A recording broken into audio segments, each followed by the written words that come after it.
labas vakaras, ponai ir ponios.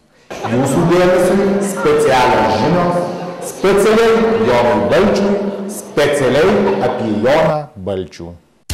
Šiandien žiniose matysite Jono Balčiaus verslo sėkmės paslaptys.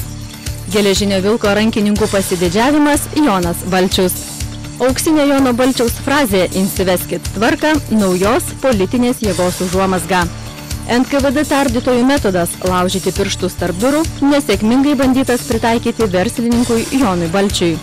Kultūringas bei turiningas laisvalaikis Jono Balčiaus puikios nuotaikos garantas. Kalbos kultūros pamokėlės su Jonu Balčiumi. Didžiausi linkėjimai svarbiausio Dzūkijos krašto metų kultūrinio įvykio kaltininkui, jubiliatui Jonui Balčiui. Tegul visi pavydi, burba, stena, bet Nemunas banguos judrus nors senas, kaip Lauksio Jono restoranas, tarsi Paryžiuje laivai per seną. Verslą pradėjęs nuo prekybos batonais ir pienu, vienas garsiausių Alytaus krašto verslininkų Jonas Balčius per daugiau kaip 10 metį pasiekė neregėtų verslo aukštumų, tai iniciatyvios veiklos pavyzdys. Jam nesvetima prielaida perrašyti vadovėlius, itin akcentuojant pagrindinį sėkmės principą – laiku baigti prekybą pienu ir laiku pradėti prekybą naftos produktais. Tai ir buvo Jono Balčiaus sėkmės paslaptis. Pats verslininkas šią sėkmę aiškina labai paprastai. Verslui pradėti tiesiog reikia pasirinkti tinkamą vietą. Pirmoji mano parduotuvė buvo prie sinagogos Kauno gatvėje. Tiesiog negalėjau nuvilti kaimynų visame pasaulyje garsių šios tautos prekybininkų, teigė verslininkas. Alytaus regioninės televizijos savininkas ir direktorius Jonas Balčius dar prieš gerą 10-metį taip pat žinojo, kad Dzūkijos krašto televizijos laukia puikia ateitis. Planai labai dideli ir idėjų labai daug, kaip pasisekti įgyvendyti, bet gal pats reikšmingiausias dalykas, kad reikia praplėsti matymo zoną, kad tai būtų atskiras kanalas, atskiras justuvas. Tada viskas labai atsistotų į savo vietas ir, manau, būtų labai naudinga visai Alytaus apskričiai. Šiandien, ką tik kalbėjau su viceministru Varnu, jį pažadėjo labai greitai tą visą reikalą ten pakrutinti, kad tai pajudėtų. Ir manau, 2-3 mėnesių bėgiai jau tai galės žiūrėti. Jonas Balčius neketina apsiriboti tik naftos prekybos ar televizijos eterio prekyba. Verslininko mintyse Ritz viešbučio filialas Alytuje bei Nemunu plaukiojantis Alytupio restoranas. Rankelę nuo vaikystės Jonas stiprią turi ir meilę dideliam rankiniui. Pavydžiai krepšininkai žiūri, kaip skina pergalės rankinio vyrai. Jono Balčiaus aukščiausi sportiniai pasiekimai rankinio aikštelėje buvo 1980 metais, kuomet jubiliatas iškovojo Žalgirio pirmenybių čempiono vardą, buvo Lietuvos jaunimo rinktinės kandidatas ir už kurią žaidė 3 rungtynes. Jubiliatas Lietuvos Spartakiados bronzos medalio laimėtojas, Europos seniorų čempionate gindamas Lietuvos rinktinės spalvas užėmė garbingą 8 vietą. Verslininko ir politiko rankinio mecenato Jono Balčiaus rūpesčiu Alytuje ne vėliau kaip iki 2057 metų bus surengtas pasaulio rankinio čempionatas. Tam ruošiantis jau šįmet bus pradedami ardyti sporto rūmai, kurių vietoje iškils didinga Jono Balčiaus vardo rankinio arena. Būsimajam čempionatui rankininkai kol kas treniruosis įprastose salėse. Veteranų gretose čempionate žada dalyvauti ir pats jubiliatas. Puikią sportinę formą jis tikisi išlaikyti ne tik iki čempionato, bet ir iki varžybų su gyvenimu pabaigos. Politikoje draugų nėra, tik interesai. Surasti savo interesą – menas. Tai kas, kad nuolat lydi stresas, viena kadencija ir naujas namas. Konkretiai ir aiškiai Jono Balčiaus frazė "Įsiveskit tvarką" tapo naujos bei stiprėjančios politinės jėgos užuomazga. Kaip tai padaryti, jubiliato nekartą klausė ne tik žinomi miesto ir šalies žmonės, bet ir didžiųjų pasaulio valstybių lyderiai. Redakcijos žiniomis įvertinę turiningą Jono Balčiaus veiklą praėjusios kadencijos Alytaus miesto savivaldybės taryboje, amerikiečiai paprašė politiko padėti įvesti tvarką ir Irake. Neoficialiai kalbama, kad Jonas Balčius sutiktų su šiuo pasiūlymu, bet yra viena sunkiai įvykdoma sąlyga. Balčius nori, kad Alytaus miesto vicemere taptų Monika Levinski. Kadangi rinkimų rezultatai Alytaus mieste kitokie, Jonas Balčius politikoje nusprendė padėti tašką. Visgi šaltinių duomenimis jis ketina dalyvauti Alytaus rajone vyksančiuose Seimo rinkimuose. Vienintelė problema, kad jis gyvena ir yra registruotas mieste. Ai, jeigu konservatoriui Dobilui Kurtinaičiui pavyko gyventi rajone, o šlepetes palikti mieste, pasiseks ir Balčiui. Tik, ponas Balčiau, pasisaugokite paparacių.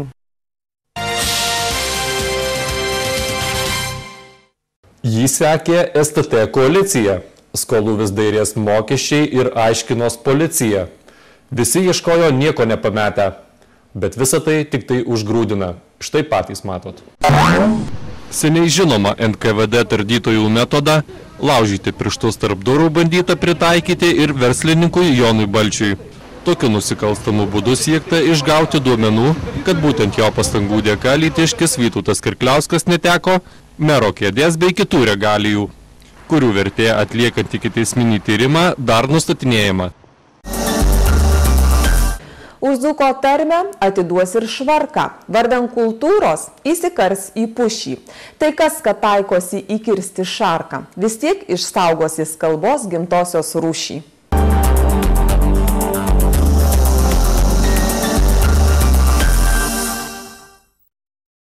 Šis vyriškis gimė Lazdijų rajone, Šventežeryje, dzūkų šeimoje. Mama išmokė jį kalbėti lietuviškai, o metai verslininko ir politiko kalbų. Televizijai jis vadovauja 10 metų, tačiau įjungta videokamera išveda iš pusiausvyros net ir jį. 1-1, ne? Kas dar čia skambina? Aš manau, kad atsakymas... Ne. Per naują. Aha, palauk, pati. Kur viską nuper... Jums patarė laida Žodžio beieškam. Nepykite ir nesiplūskite prieš kamerą. O jeigu norisi, sakykite, rupūžė, žaltys, žalia rūta, lystų vabalo šlaunint, kad tau kelnėse ežys išdygtų, eiktų kiaulėms uodegų mazgoti po 100 gegučių. Beje, kalbos kultūrai ir dzūkų tarmiai skirtą laidą Žodžio beieškant skatino kurti Jonas Balčius, nes jis yra neabejingas gimtajai dzūkų tarmiai. Ypač jį sužavėjo vienos dzūkės raudos. Viena tiks ir 50-mečio proga. Sūnelė brangus, mano perlalė, oi tai aš pražiūrėjau stiklo langelį, intų šalalį, kur tu išėjai, sūnelė brangus, mano apkartojėlė, tai aš prastovėjau gilių duobelį prie klevo vartelių. Tarybę laukdama, sūnelė mano, mielasai mano, oi ar supylė, tau pieskukas kapelį. Laida Žodžio beieškant sveikina Joną Balčių jubiliejaus progą. Dovanojame vieno žymiausio lietuvių kultūros veikėjo, lietuvių kalbos puoselėtojo prieš kelis šimtmečius pasakytų žodžius. Didelė garbė svetimą kalbą mokėti, didelė gėda savosios gerai nemokėti.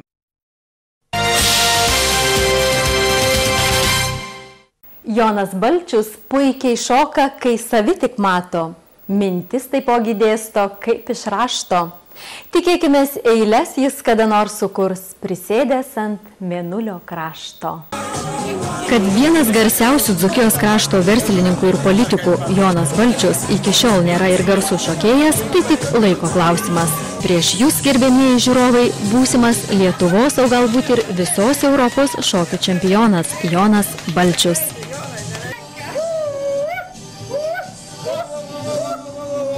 Kultūros korifėjus Jonas Balčius niekuomet nepraleidžia progos kultūringai pabendrauti su viską suprantančiu, bet niekad neprieštaraujančiu savo augintiniu princu, o puikias kūno formas ir dvasios ramybę atranda jogos užsiėmimuose.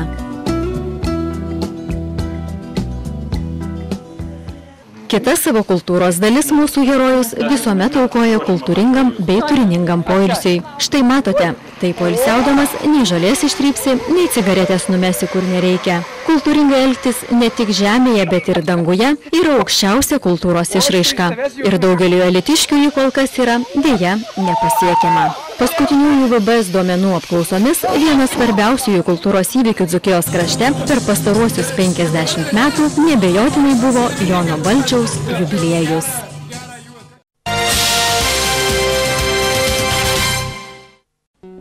Gerbiama Alytaus regioninės televizijos vadova, mylimą, jaunatvišką ir visuomet besišypstantį direktorių Joną Balčių, ypatingai šaunaus 50 metų jubiliejaus proga sveikina visa specialių žinių tarnybos kūrybinė grupė.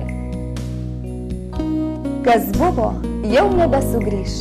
Gili dienų versmė skandina ir džiaugsmo valandas trepes ir neviltį, nes puikiai žino, dar ilgas kelias laukia prieš akis, o ši diena tik tai maža stotelė. Už tavo pergalės ir būsimas sėkmes šampano krištolinę taurę keliam.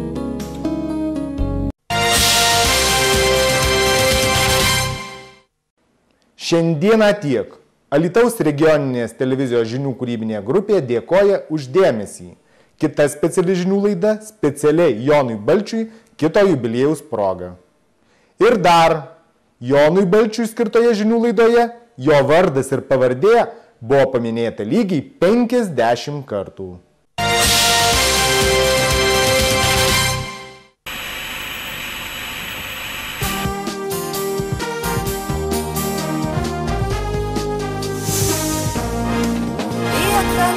Spalvotus gražius žvelgia žmonės, tai Alytus. Ryto žodžiai, mes vėl su jumis. Jūs pažadins, te džiaugiasi širdis. Pažvelk į mus, tai viskas jums. Pažvelk arčiau, tave matau. Pažvelk į mus, tai viskas jums. šviesus dangus. Tai Alytus. Žinios plaukia į tavo namus. Ei, toj žinios, prabus. O jei gali praleidai, tai kas? Apžvalga tau savaitės pravers. Lik savaitgalį šventė namuos. Paskubėk tu pasveikint visus. Pageidauk ir išpildysi mes. Daina tavo geriausiems draugams. Jeigu nuotaika tavo bloga, pataisyti mes galim tau ją. Gal surasi tu savo draugus. Jie jaunas, tu žmogus. Pažvelk į mus, tai viskas jums. Pažvelk arčiau, tave matau. Pažvelk į mus, tai viskas jums. šviesus dangus. Tai Alytus. Sportas, žinios, Dzūkijos vaizdeliai. Tau kas vakar pradžiugins akis. Jeigu myli mus gimtąją šalį, pažiūrėkim mūsų TV. Kuo gyvena, kvėpuoja, kas stato, Sūduva ir miela Dainava. Mus ir girdi, ir žiūri, ir mato, Dzūkija ir pietų Lietuva. pažvelk į mus, Tai viskas jums. pažvelk arčiau, Tave matau.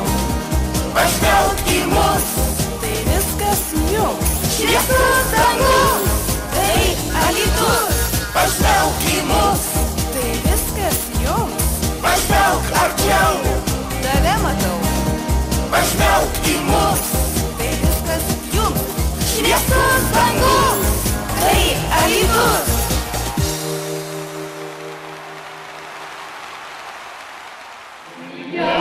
Mes